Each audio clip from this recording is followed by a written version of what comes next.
Salut à tous, c'est Aka de Akaline. Aujourd'hui, petite vidéo sur les protections de trail. En fait, pour l'anecdote, voilà, on vient de déménager, on a encore tout à parfaire. Et donc du coup, j'ai laissé la moto dans une cour, le temps d'emprunter une camionnette pour déménager. Et donc, on est en pleine tempête Freya. Et malheureusement, avec le souffle, le V-Strom a carrément basculé de l'autre côté de sa béquille. Et est tombé, donc ça m'a donné dans l'idée de faire une petite vidéo pour montrer l'intérêt des crash bars, même sur un modèle routier, enfin du moins dont l'utilisation est routière, et donc des dégâts qui permettent d'être limités via ces crash bars. Donc là en fait c'est une moto moi que j'ai maintenant depuis 2015, et depuis je touche du singe, je n'ai eu que 2 chutes. Et donc à chaque fois les 2 chutes sont très bien soldées pour la moto grâce au crash bar. Donc je me suis dit, voilà, vous montrer un peu l'intérêt d'installer de tels équipements. Donc la première chute elle s'était fait à 40 km/h sur une plaque de verglas, excusez-moi, de gasoil. Donc j'ai glissé lamentablement, perdu l'avant, paf, par terre. Les dégâts étaient vraiment limités. C'était soldé tout simplement par le clignotant qui avait cassé. Donc, je sais pas si je vais réussir à faire la mise au point. Voilà. Ça c'était tout simplement cassé sur le coup.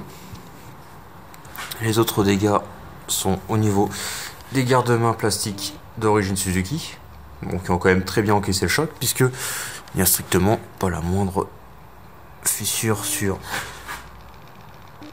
tout ce qui est raccord et compagnie. Ça a bien frotté, mais vous voyez le garde-boue c'est celui de la chute encore. Et dans son ensemble, il a quand même bien amorti le coco. Autre petit dégât, je sais pas si on le verra à force de poulicher, mais sur la bulle, alors hop, à ce niveau là, voilà, vous voyez quelques petites griffures au gravison de la chute, un bien méchant. Et vraiment pour chipoter, voilà, vous pouvez voir petite griffure sur le rétro. Et enfin au niveau du top case plastique, ça fait griffer également l'arrière. Sur une chute à quand même 40 km/h, c'est les seuls dégâts que j'ai eu sur la moto. La seule handicapante, encore une fois, ça a été le clignotant qui a été remplacé pour un modèle de seconde monte qui a la particularité d'être beaucoup plus souple que ceux d'origine. Je vous le montre. Celui-là c'est le seconde monte, d'accord, assez souple. De l'autre côté, bon, qui n'a pas cassé aujourd'hui, étonnamment. Modèle d'origine qui est beaucoup plus rigide. Avec du coup je pense la fragilité qui va avec en cas de chute. Concernant la chute de ce matin, donc la moto est tombée de ce côté, donc sur son flanc droit, et donc elle est tombée de son poids via le souffle du vent. Et j'ai beau chercher, en fait les seuls dégâts que je constate c'est uniquement cet embout de poignet ici, voilà. Donc comme vous pouvez voir, sachant que je l'ai retordu un petit peu pour pouvoir prendre la route, en fait c'est même pas l'embout de poignet lui-même qui a pris, c'est la vis qui s'est tordue sous le choc. L'embout de poignet, alors hop, ça c'est rien, voilà, il est griffé,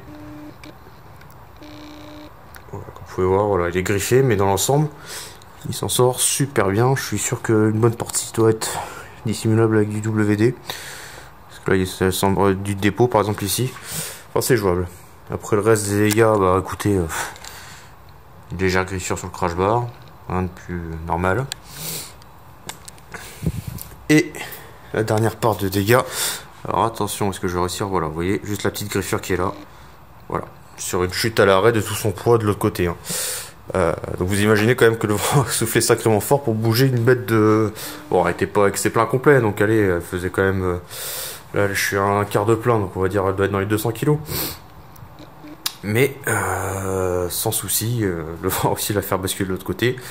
Et par contre, on constate que tout ce qui est carénage, clignotant, alors bon, sauf la première fois, mais rétroviseur, voilà, tout ce qui est périphérie, n'a pas souffert de ces chutes grâce à la protection. Donc, pour ceux qui doutaient encore de l'utilité des crash bars, pour ceux qui pensent que l'investissement ne vaut pas la peine, bon, je pense que vous avez l'inverse, hein. Regardez un peu les prix par curiosité, ne serait-ce que d'occasion, d'un flanc de carénage de Vestrom.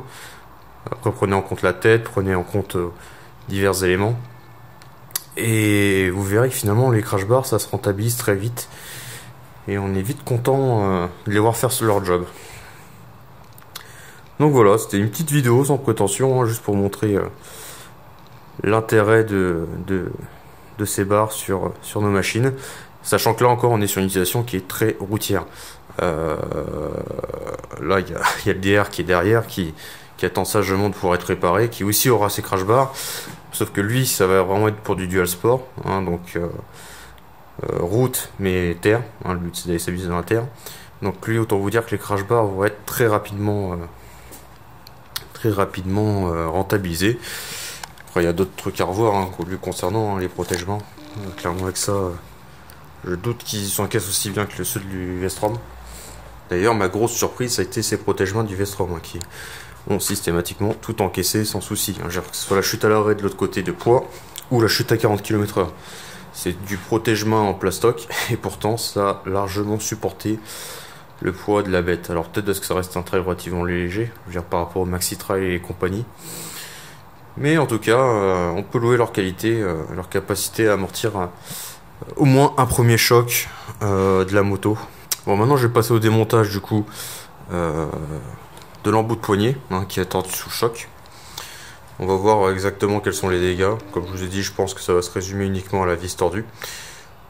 Je vais vous couper la séquence, hein. J'ai besoin de mes deux mains. Donc je fais ça, puis on se retrouve.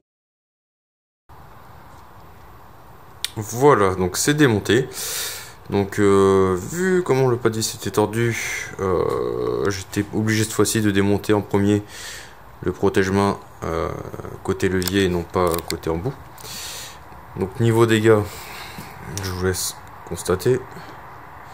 Je sais pas si j'arriverai. Voilà, vous voyez, ça a ovalisé l'embout de réception, enfin la réception de la tige d'embout. Et concernant le pas de vis, bah ça a pas trop mal bossé. Voilà, donc c'est tordu. Donc à voir, hein, à voir. Je vais en avoir en réserve, donc je vais quand même pas me fatiguer à la redresser celle-là. Ça est déjà fragilisé, c'est pas la peine. Allez, salut, à la prochaine.